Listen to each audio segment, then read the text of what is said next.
Corona संक्रमण के खतरे से उबरने और इसकी चेन को तोड़ने के लिए जरूरी है कि समाज के ज्यादा से ज्यादा लोगों को टीकाकरण द्वारा सुरक्षित किया जाए। इसी को देखते हुए 1 मार्च से शुरू हुए टीकाकरण के दूसरे चरण में भारत सरकार ने निजी अस्पतालों को भी टीकाकरण अभियान में शामिल कर लिया है। कोरोना टीका किस तरह लगाया जा रहा है, ये जानने के लिए हम बेंगलुरु के सेंट मार्था अस्पताल में बनाए गए कोरोना टीकाकरण केंद्र पहुंचे। हम लगभग 200 लोगों को टीका लगा चुके हैं, लेकिन अब शायद बहुत सारे केंद्र खुलने के चलते हमारे यहाँ आने वालों की संख्या में थोड़ी कमी आई है, क्योंकि लोग अपने नजदीकी अस्पतालों में जा रहे हैं। अब मैं यहाँ आपको टीकाकरण की पूरी प्रक्रिया दिखाती हूँ।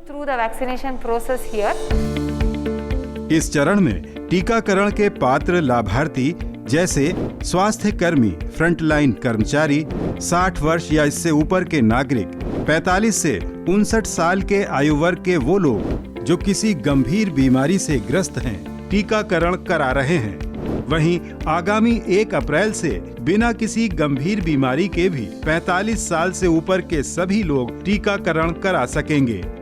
टीकाकरण के लिए अपना रजिस्ट्रेशन स्वास्थ्य विभाग की कोविन ऐप पर कराना होता है, जहां वो अपनी सुविधा अनुसार तिथि और नजदीकी केंद्र चुन सकते हैं। केंद्र पर पहुंचकर लाभार्थी को अपना पहचान पत्र दिखाना होता है। लाभार्थी का रजिस्ट्रेशन और जानकारी चेक कर उसे वैक्सीनेशन की स्लिप दे दी जाती है। निजी अस्पतालों में टीकाकरण के लिए 250 रुपए तक चार्ज भी देना होता है। पंजीकरण काउंटर पर आमतौर पर आधार कार्ड दिखाना होता है। आधार संख्या और विवरण कंप्यूटर में दर्ज किए जाते हैं। एक बार विवरण दर्ज करने के बाद व्यक्ति पंजीकृत हो जाता है। इसके बाद लाभार्थी के व्यक्तिगत विवरण का सत्यापन किया जाता है। सत्यापन के बाद व्यक्ति को टीका लगाया जाता है और उसे टीकाकरण प्रमाण पत्र दिया जाता है। इसके बाद कोरोना नियमों का पालन करते हुए लाभार्थियों को वेटिंग एरिया में बिठा दिया जाता है।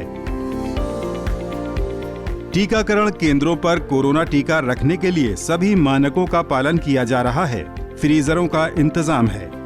अपनी बारी आने पर लाभार्थी वैक्सीनेशन रूम में जाते हैं और वहां उन्हें सुरक्षित तरीके से टीके का डोज दिया जाता है।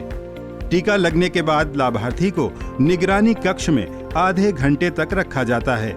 इस बीच स्वास्थ्य कर्मी और चिकित्सक बार बार उसका हाल चाल लेते रहते हैं। हमने देखा कि ज्यादातर लोगों को टीका लगने के बाद किसी तरह की समस्या नहीं आई। हमने कुछ लाभार्थियों से उनका अनुभव जाना।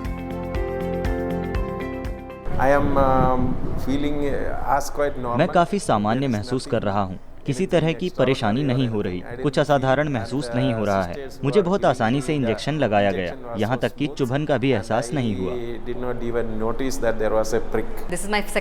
यह मेरी दूसरी खुराक है। मुझ में किसी तरह के लक्षण नहीं है। पहली डोज के बाद भी मुझे कोई साइड इफेक्ट नहीं हुआ।